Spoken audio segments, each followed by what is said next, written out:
Saat ini dakwah umat Islam terutama di pedalaman terkendala dana. Lagunya dana, ya dana, ya dana, ya dana. Sedangkan dana abadi umat ada berupa tabungan haji. Kenapa tidak digunakan untuk dakwah tersebut? Kenapa tidak digunakan untuk dakwah?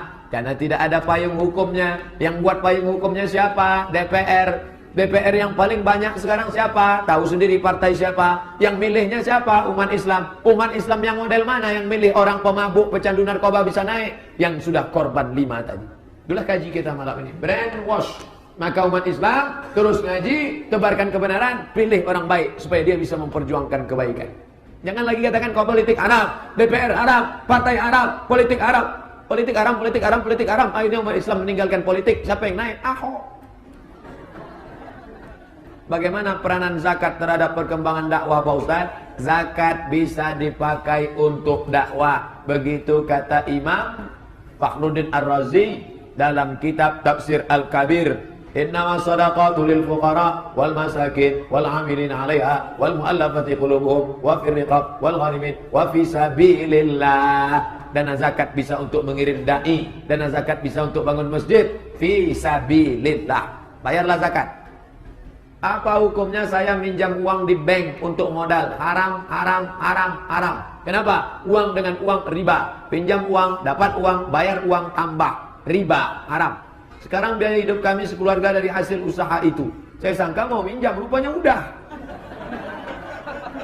Kalau ada duit, tutup secepatnya. Kalau belum ada, angsur-angsur. La yukallifullahu nafsan illa wus'aha. Allah tidak membebani orang sesuai dengan kemampuannya.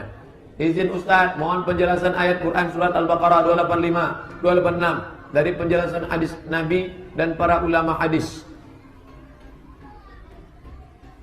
Lillahi ma fis samawati wa ma fil ard. 282 ya ayyuhalladzina amanu idza tadayantum bidainin ila ajalin musamman faktubuh. 285 ujung surat Al-Baqarah. La yukallifullahu nafsan illa wus'aha laha ma kasabat wa 'alaiha ma iktasabat. Gimana ceritanya itu? Wa in tubdu ma fi anfusikum, segala yang terlintas di dalam hatimu, au tukhfuha, kau cakapkan atau kau simpan, yuhasibukum billah, semua akan dihitung oleh Allah. Mendengar itu kata sahabat, tak sanggup kami hidup. Kalaulah semua yang terlintas di otak, terbersit di hati, terlintas di pikiran, semua akan dihitung malaikat, kami tak sanggup hidup.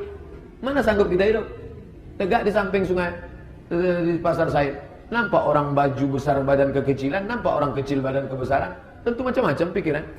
Dicatat malaikat itu semua. Mana sanggup kami hidup? La yukallifullahu nafsan illa wus'aha. Allah tidak membebani kamu sesuai kemampuan kamu. Maka begitu nampak langsung paling. An-nazratu an-nazratu ya Ali. Satu pandangan ke pandangan berikutnya hai Ali. La tatbi'in nazratan nazrata. Jangan kau ikuti pandangan satu ke pandangan berikutnya. Yang satu untukmu, yang kedua bukan untukmu. Maka kalau kau pandang langsung paling. Itu makna hadis itu. Kita kau pandang palingkan. Bukan kita pandang kau jangan berkedip. Bukan itu maksudnya. Lillahi ma fis samawati wa ma fil ardi wa in tubdu ma fi anfusikum aw tukhfuhu yuhasibukum billah fa yaghfiru liman yasha'u wa yu'adhibu man yasha'u. Allahu ala kulli syai'in qadir. Amana ar-rasulu bima unzila ilaihi min rabbihi wal mu'minun kullun amana billahi wa malaikatihi wa kutubihi wa rusulihi la nufarriqu baina ahadin min rusulihi. Kita tak boleh membedakan nabi-nabi.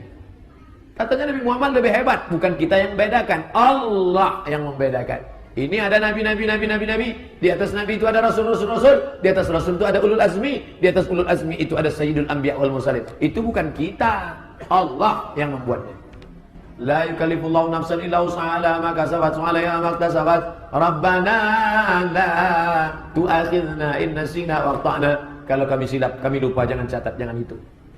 Wala tahmil 'alaina isran kama hamaltahu 'alal ladzina min qablina. Sebagaimana umat-umat sebelum kami Yahudi Nasrani berat, jangan timpakan kepada kami.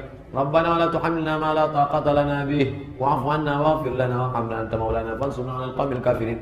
3 ayat ini dianjurkan dibaca pagi sekali habis subuh, sore sekali habis asar, atau habis maghrib, atau pas mau tidur malam. Termasuk juga bagian dari ayat ruqyah.